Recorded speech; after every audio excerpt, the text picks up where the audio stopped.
Bonjour, bienvenue dans cette chaîne, en fait, qui est dédiée aux mathématiques et à l'informatique. Cette photo-là que vous voyez ici de moi, c'était la première fois où j'ai décidé de faire une vidéo parce que j'en avais marre de expliquer et réexpliquer plusieurs fois la même notion.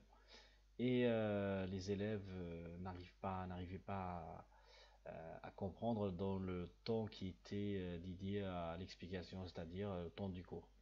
Donc depuis, j'ai décidé en fait de faire partager mes cours en tant que professeur de mathématiques certifié avec un grand nombre parmi vous. Et j'ai vu en fait que après qu'il y a une méthode qui s'appelle la méthode des classes inversées qui travaille avec le même principe. Donc je l'ai adopté, j'ai commencé à travailler avec.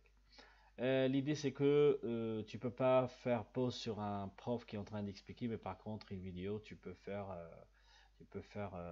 pause.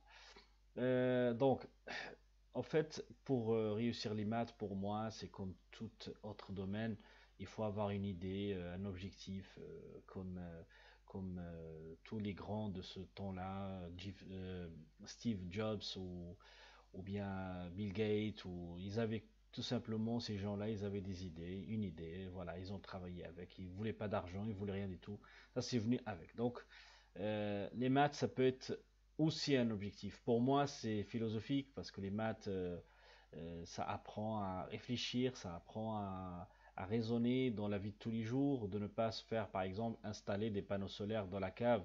Bon, c'est un exemple qui fait rire, mais c'est arrivé vraiment.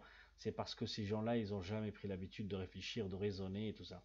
Donc, un des objectifs généraux des maths, un objectif général des maths, c'est apprendre à réfléchir, apprendre la réflexion. Autant des philosophes euh, grecs et romains, en fait, ils demandaient à tout celui qui veut apprendre la philosophie de passer d'abord pour les maths pour faire une élastique de l'esprit. C'est un peu ça. Après, le savoir en lui-même, c'est peut-être pas toujours utile, mais c'est cette pensée-là, cette réflexion-là, se passer le temps à réfléchir, à trouver des solutions, c'est ça en fait que nous apportent les maths, à part le côté logique. Donc après, cette idée-là, c'est ce qui va nous donner la motivation. Et donc si on a la motivation, donc on va se mettre en action, travailler, on aura une assiduité et tout. Donc pour moi, les maths, ça se travaille peu, mais tous les jours, régulièrement, quoi. Et c'est ce qui fait en fait le bonheur une fois qu'on a réussi, et donc on aura envie de encore réussir et encore réussir. Et c'est comme ça qu'on va apprendre après à raisonner le maths. C'est-à-dire on ne n'est pas, matheux, on le devient. L'intelligence, c'est une histoire d'entraînement, d'exercice et de réflexion. Voilà. De toute façon, ça c'est mon idée, et euh, je ne sais pas si j'ai tort ou j'ai raison, mais en tout cas par expérience, je crois que ça a marché, en tout cas pour moi. Voilà.